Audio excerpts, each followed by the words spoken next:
روشنی ہے یا اندھیرا ہے؟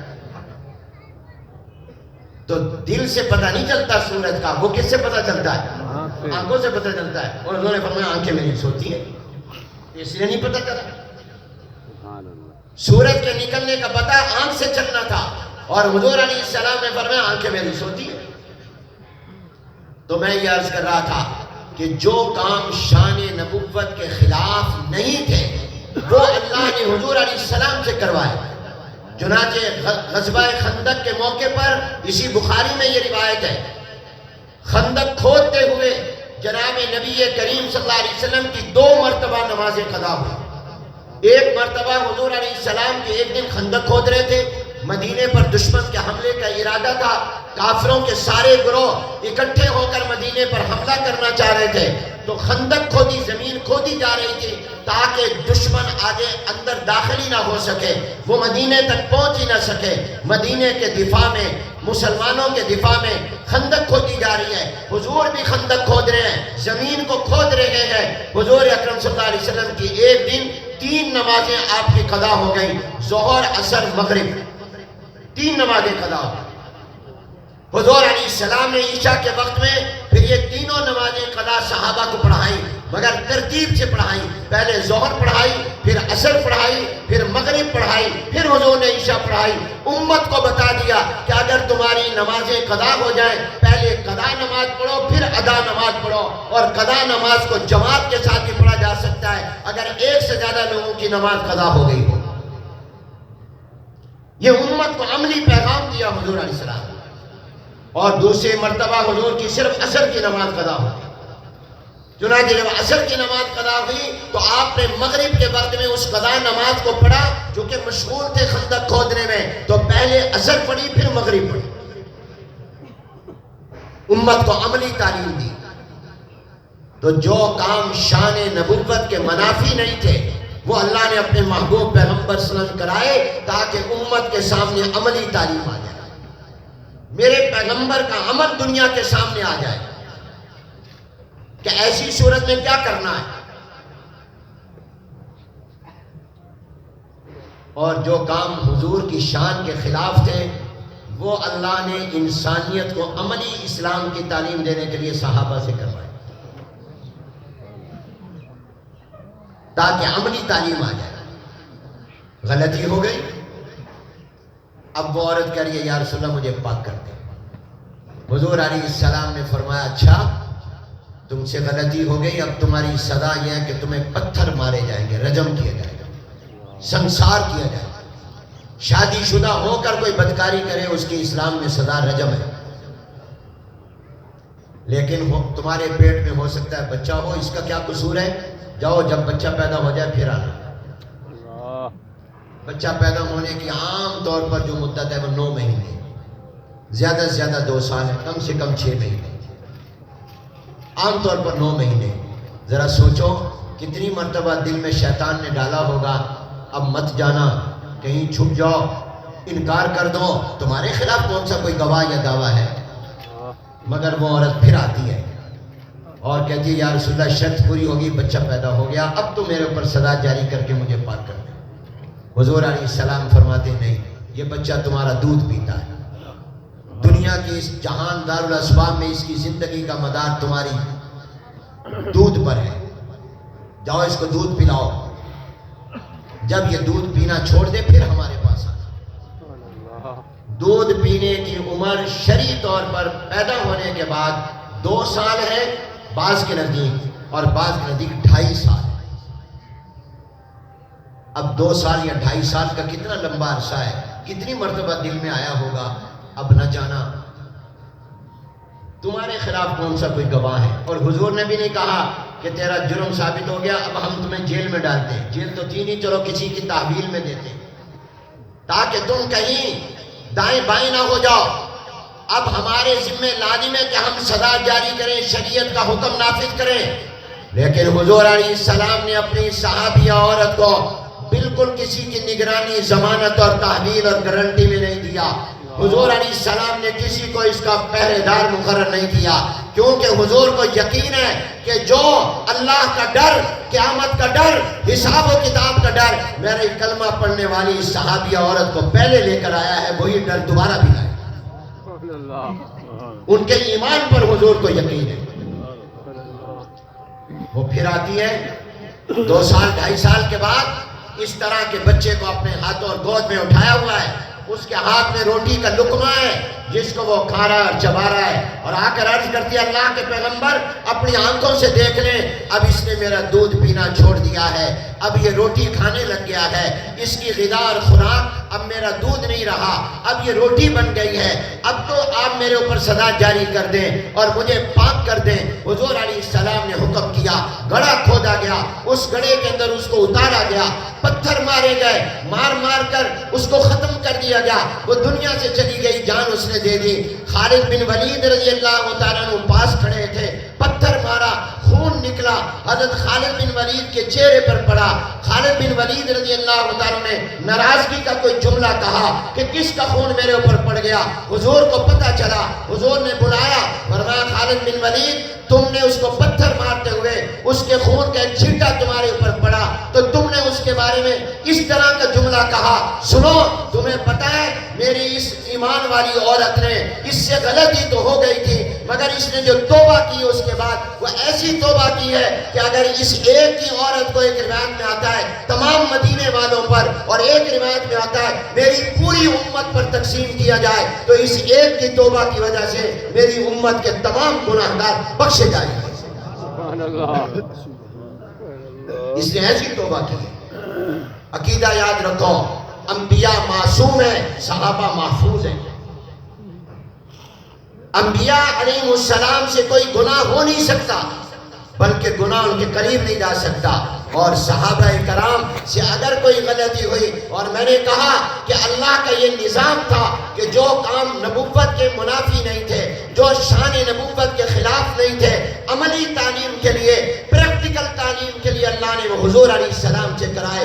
حضور علیہ السلام کی نماز قضا ہوئی، حضور کی آنکھ لگ گئی، گہری نیند آ گئی، فجر کی نماز قضا ہو گئی، خندق کے موقع پر مدینے کے دفاع میں، جہاد کی تیاری میں آپ کی نمازیں ایک مرتبہ 3، ایک مرتبہ 1 قضا ہو گئی۔ جناب نبی کریم صلی اللہ علیہ وسلم نماز پڑھاتے ہوئے بھول گئے، 2 رکعتوں پر سلام پھیر دیا۔ یہ بھولنا اور نیند کا آ جانا یہ نبوت کی شان کے خلاف نہیں تھا، یہ اللہ نے نبی سے کرایا تاکہ امت کو پتہ چلے قضا نماز کا کیا طریقہ ہے، امت کو پتہ چلے اگر وہ سو جائے تو اس میں کیا کرنا ہے، اٹھنے کے بعد سب سے پہلے اس کو نماز پڑھنی چاہیے۔ آپ کی اگر فجر کی نماز رہ جائے، جب آپ کی آنکھ کھلے کوئی کام پہلے نہ کرو، پہلے اپنی قضا نماز پڑھو۔ اور قضا نمازوں میں امت کو یہ بتا دیا کہ پہلے قضا پڑھ لو پھر وقتی نماز پڑھو، خاص طور پر صاحب ترتیب۔ حضور نے پہلے قضا نمازیں ترتیب سے پڑھی، پھر اس وقت والی ادا نماز پڑھی۔ یہ امت کو عملی تعلیم دینی تھی، اس لیے اللہ نے اپنے نبی سے یہ کروایا، اور اسلام کے کئی احکام عملاً نافذ ہو جائیں یہ اللہ نے حضور علیہ السلام کے غلاموں اور صحابہ سے کہا۔ مگر جناب نبی کریم صلی اللہ علیہ وسلم کے صحابہ محفوظ ہیں۔ آج بھی کئی زبانیں صحابہ کے کردار پر دراز ہوتی ہیں، ان کے اندر کا کفر اور بغض اور نفاق باہر نکلتا ہے، اور تم ان صحابہ کی بات کرتے ہو جن کے بارے میں اللہ نے قرآن میں اعلان کر دیا کہ میں اللہ ان سے راضی ہو چکا ہوں، یہ مجھ سے راضی ہو چکے ہیں۔ حضرت مولانا ادریس کاندھلوی رحمۃ اللہ علیہ کے بعد ایک دشمن صحابہ آیا، بحث کرنے لگا، حضرت سمجھاتے رہے، جب دیکھا کہ یہ تو مانتا نہیں، ضدی ہے، اس کے دل میں صحابہ کا بغض ہے، تو حضرت مولانا ادریس کاندھلوی رحمۃ اللہ علیہ نے بڑا پیارا جواب دیا، عام فہم جواب دیا۔ فرمایا مولوی صاحب، حضرت کا تقیہ کلام تھا، مولوی صاحب مولوی صاحب سن، صحابہ کو اللہ نے جنت میں داخل کر دیا، اللہ نے اپنے راضی ہونے کا اعلان کر دیا۔ اگر تو اور میں مل کر بحث کر کے، اور دنیا کے سارے لوگ بحث کر کے صحابہ کو جنت سے نکال سکتے ہیں، اللہ کی رضا کا اعلان واپس کرا سکتے ہیں، پھر تو بحث کریں۔ اور اگر اب ہم ان کو جنت سے نہیں نکال سکتے، اللہ کی رضا کا اعلان واپس نہیں کرا سکتے، تو بحث کرنے کی کوئی ضرورت نہیں ہے، دفع ہو جاؤ، تشریف لے جاؤ۔ نعرہ تکبیر، نعرہ تکبیر، شان رسالت، شان صحابہ، شان صحابہ، شان اہل بیت۔ تو میں یہ عرض کر رہا تھا کہ امام بخاری رحمۃ اللہ علیہ نے اپنی اس جامع اور صحیح کے آخر میں مجھے اور آپ کو ایک اہم اسلام کے بنیادی عقیدہ آخرت کی طرف متوجہ کیا۔ یہی وہ عقیدہ تھا جس نے صحابہ کی زندگیوں میں انقلاب پیدا کیا۔ سبحان اللہ۔ اول تو گناہ نہیں ہوتا تھا، انسان ہونے کی وجہ سے ہو جاتا تو فوراً اس کا اقرار کر کے دنیا میں ہی معاملہ صاف کر دیتا۔ حضور علیہ السلام نے فرمایا شراب حرام، حالانکہ شراب شروع زمانہ اسلام میں حلال تھی اور عربوں کو پینے کی چیزوں میں سب سے زیادہ محبوب تھی۔ عربی زبان میں شراب کے 100 نام ہیں اور زیادہ نام اسی کے ہوتے ہیں جو زیادہ محبوب ہوتا ہے۔ 100 نام تھے، پانی کی طرح شراب پی جاتی، لیکن جب حضور علیہ السلام نے مدینہ طیبہ میں فرمایا شراب حرام، آج کے بعد اللہ نے اس کا پینا حرام کر دیا ہے، تو پھر صحابہ اپنے گھروں میں گئے، جن مٹکوں میں برتنوں میں شراب تھی ان کو انڈیل دیا، گرا دیا، اور مدینہ منورہ کی گلیوں میں اس طرح شراب بہتی تھی جیسے بارش، موسلا دھار بارش کا پانی بہتا۔ سبحان اللہ۔ اگر کسی نے بتایا شراب حرام ہوگی، منہ میں تھی انگلی ڈالی، الٹی اور کہہ کر دی، جو سب سے زیادہ پسندیدہ چیز تھی وہ ناپسندیدہ ہو گئی۔ سبحان اللہ۔ منٹوں میں، لمحوں میں، کیوں؟ اب ان کا یقین تھا کہ اگر ایک گھونٹ بھی پیا کسی نے نہ دیکھا، اللہ تو دیکھ رہا، اور حساب و کتاب ہونا ہے، وزن اعمال ہونا ہے۔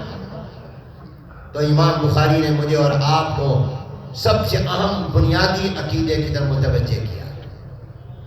عام مشہور بحث یہ ہوتی ہے، بس اختصار کے ساتھ ختم کرتا ہوں کہ جی یہ قیامت کے دن کیسے تولا جائے گا نماز، روزہ، زکوٰۃ، قرآن کی تلاوت، سچ، جھوٹ، کفر، شرک، نفاق، یہ کیسے تلیں گے؟ بدعمالیاں کیسے؟ تولا اس کو جاتا ہے جس کا وجود ہو۔ جو بھئی آپ نے ظہر کی نماز پڑھی ہے، آپ سے میں کہوں لاؤ ظہر کی نماز ذرا تولتے ہیں، تو آپ کے پاس الگ نماز پڑھی میں ہے؟ نماز تو نماز والے کے ساتھ ہے، الگ تو اس کا وجود نہیں ہے۔ آپ کھڑے ہوئے تھے، رکوع کیا تھا، سجدہ کیا تھا، الگ کہاں ہے نماز؟ تولا اس کو جاتا ہے جس کا الگ وجود ہو۔ تو اس پر بڑے جواب ہیں اور علماء دیتے ہیں، پہلے والوں نے بھی دیے، اب والوں نے بھی دیے، کہ وہ نامہ اعمال تولے جائیں گے، یہ عمل کرنے والا تولا جائے گا، اور یہ عمل وہاں پر جوہر بن جائیں گے، آراز نہیں رہیں گے۔ یہ کئی جواب دیے جاتے ہیں۔ ایک جواب یہ دیا جاتا ہے سائنس ترقی کر گئی ہے، اب تو آراز بھی تولے جا رہے ہیں، گرمی سردی یہ سب چیزیں، بخار تولا جا رہا ہے۔ مگر ایک اصولی جواب یاد رکھو جو کئی جگہ کام آئے گا، آپ کو قرآن و حدیث کے سمجھنے میں مددگار ثابت ہوگا۔ وہ اصولی جواب یہ ہے کہ وہ جہان الگ ہے، یہ جہان الگ ہے، اس جہان کی چیزوں کو اس جہان پر قیاس ہی نہیں کیا جا سکتا۔ سبحان اللہ۔ وہ عالم غیب ہے، یہ عالم مشاہدہ ہے، وہ عالم آخرت ہے، یہ عالم دنیا ہے۔ اگر تم ان چیزوں کو لے کر بیٹھو گے کہ میں آخرت کی چیزوں کو دنیا کی چیزوں کی طرح سمجھ کر اس پر قیاس کر کے میں سوچوں وہ کیسے ہوگا، تو آپ بہت سی باتیں نہیں سمجھ سکیں گے۔ ایک ہی جواب یاد رکھیں، وہ جہان اوپر کا ہے، یہ نیچے کا جہان ہے، وہاں کی الگ دنیا ہے، یہاں کی الگ دنیا ہے، وہاں کا الگ نظام ہے، یہاں کا الگ نظام ہے۔ آپ دیکھیے، آپ نے یہ پڑھا اور سنا ہے جنت میں دودھ کی نہریں ہوں گی۔ اب مجھے سمجھاؤ دودھ کی نہریں کیسے ہوں گی؟ سبحان اللہ۔ میں تو پوری دنیا گھوماؤں، کہیں دودھ کی نہریں نہیں۔ پاکستان میں تو پانی کی نہریں بھی خشک ہو گئی، دریا بھی خشک ہو گئے، وہ دودھ کہاں سے آئے گا؟ گائے کا ہوگا، بھینس کا ہوگا، کہاں سے پیدا ہوگا؟ جس کی نہریں ہوں گی۔ اور ہمارا ایمان یقین ہے کہ جنت میں دودھ کی نہریں ہوں گی۔ کیونکہ آپ کا ایمان یقین ہے یا نہیں ہے؟ جس کا ایمان ہے وہ ہاتھ کھڑا کرے۔ ماشاءاللہ، جنت میں دودھ کی نہریں ہوں گی۔ بھئی دودھ کی نہریں تو آج تک ہم نے دنیا میں دیکھی نہیں، اتنا دودھ کہاں سے آئے گا؟ کیسے پیدا ہوگا؟ کس کا دودھ ہوگا؟ اور بھائی جواب یہ دو کہ وہ اس جہان کی بات ہے، ہمارے اللہ نے، پیغمبر نے جو کہہ دیا ہم آنکھیں بند کر کے اس پر ایمان لاتے ہیں کہ دودھ کی نہریں۔ قرآن میں آتا ہے بسم اللہ الرحمن الرحیم وَإِنَّ يَوْمًا عِنْدَ رَبِّكَ كَأَلْفِ سَنَةٍ مِّمَّا تَعُدُّونَ. سبحان اللہ. قیامت کے دن ایک دن 1000 سال کا ہوگا. یہ قرآن میں ہے. اب آپ کہیں گے جی ہمارا تو دن 24 گھنٹے کا ہوتا ہے، گرمی ہو سردی ہو 24 گھنٹے کا دن ہے، اور یہ سورج کے اور چاند کے نظام کے ساتھ وابستہ ہے. یہ کیسے آ گیا کہ قیامت کا دن 1000 سال کا ہوگا؟ ایک دن 1000 سال کا ہوگا. یوم کا اطلاق دن اور رات دونوں پر ہوتا ہے. یہاں تو دن 24 گھنٹے کا، تو ہم کہیں گے یہ وہاں کی بات ہے. یہاں 24 گھنٹے کا ہے، وہاں اللہ نے کہہ دیا 1000 سال کا ہوگا. ہم ایمان لاتے ہیں، جو اللہ نے کہا سچ کہا، جو سچے نبی نے بتایا ہم اس پر ایمان لاتے ہیں.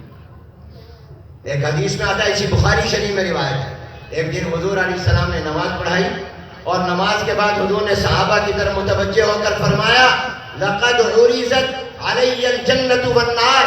آج کی اس نماز کے دوران اللہ نے اس قبلے والی دیوار کے ایک کونے میں مجھے جنت بھی دکھائی، مجھے دوزخ بھی دکھائی. جنت کی طرح کی اچھی چیز میں نے آج تک نہیں دیکھی، اور جہنم جیسی بری چیز آج تک میں نے نہیں دیکھی. اب سوال پیدا ہوتا ہے، حضور نے دیوار اور دیوار کا بھی ایک کونا، اس میں جنت ساری اور جہنم کیسے دیکھ لی؟ جبکہ دوسری حدیث میں آتا ہے کہ اللہ عام جنتی کو جو جنت میں جگہ الاٹ کرے گا وہ اس دنیا کے 70 گنا زیادہ ہوگی. جب جنت اتنی بڑی ہے تو وہ ایک دیوار کے کونے میں کیسے آ گئی؟ ہم کہیں گے سچے نبی نے کہا، ہم مانتے ہیں. وہ وہاں کی بات ہے، وہ عالم غیب کی بات ہے. وہاں جہان ہماری آنکھوں سے اوجھل ہے، جب وہاں جاؤ گے پتہ چل جائے. وہاں کی باتیں وہاں جا کر معلوم ہوگی. وہ جہان ہی الگ ہے. اس جہان کی چیزوں کو اس جہان پر قیاس نہیں کیا جا سکتا. جنت میں انار ہوں گے، سیب ہوگا، کھجور ہوگی، شہد ہوگا، دودھ ہوگا. صرف نام ان کے وہ ہیں جو دنیا والے ہیں، مگر ان کی حقیقت بالکل مختلف ہوگی. آپ کہیں مجھے سمجھ نہیں آتا کہ حدیث میں آتا ہے جنتی کے دل میں تمنا پیدا ہوگی، یہ جو اوپر پرندہ جا رہا ہے یہ بڑا بہترین پرندہ، اس کا گوشت بڑا مزیدار ہوگا، یہ تمنا پیدا ہوگی. وہ اس کا گوشت بھنا ہوا اس کے سامنے آ جائے گا. اب یہ سوچے گا کسائی ہے نہیں، چھری ہے نہیں، ذبح کیا نہیں اور اس کو پکایا ہے نہیں، وہ کیسے خود بخود پرندہ سب کچھ اس کا گوشت تیار ہو کر میرے سامنے آ جائے گا. بھئی وہ وہاں کا جہان ہے، وہ یہاں کا جہان نہیں ہے. ہم ایمان لاتے ہیں کہ ہمارے نبی نے جو کہا سچ کہا. وہ عالم غیب ہے. وہاں نماز کیسے تلے گی، وہاں آپ کی تلاوت کیسے تلے گی، یہ اعمال جو کہ اعراض ہیں یہ کیسے تلیں گے، یہ اللہ جانتا ہے. یہ اس جہان کی باتیں ہیں اور عالم غیب کی باتیں ہیں.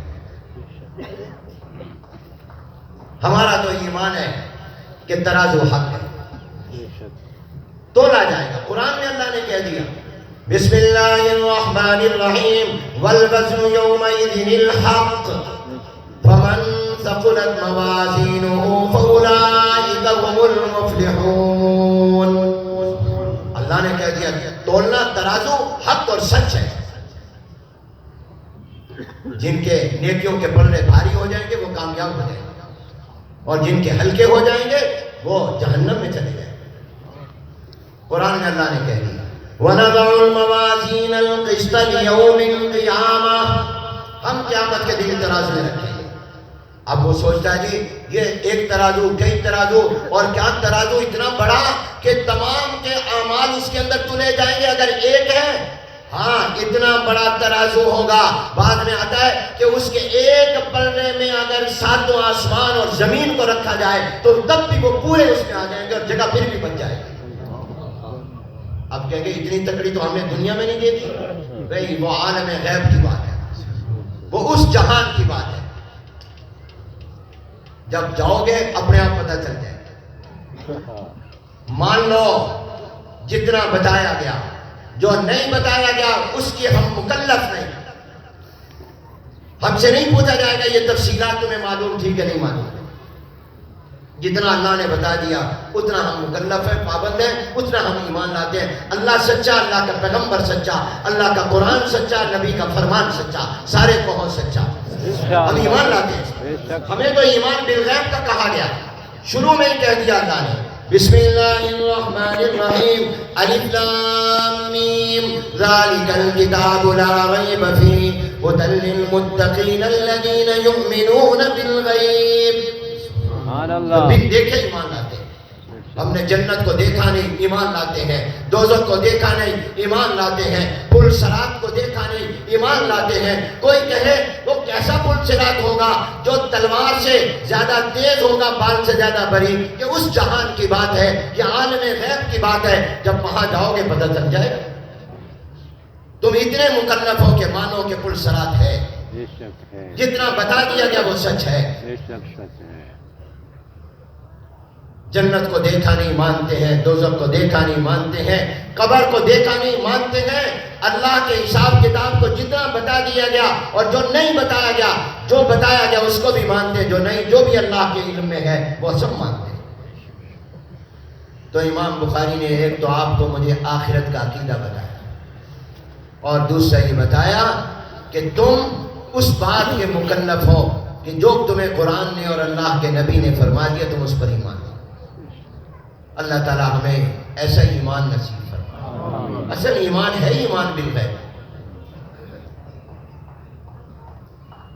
حدیث مبارکہ پڑھ لیں، جس مقصد کے لیے آئے ہیں سب ذرا توجہ کر لیں، سیدھے ہو کر بیٹھ جائیں۔ اب حضور علیہ السلام کی حدیث کے طالب علم بننے لگے۔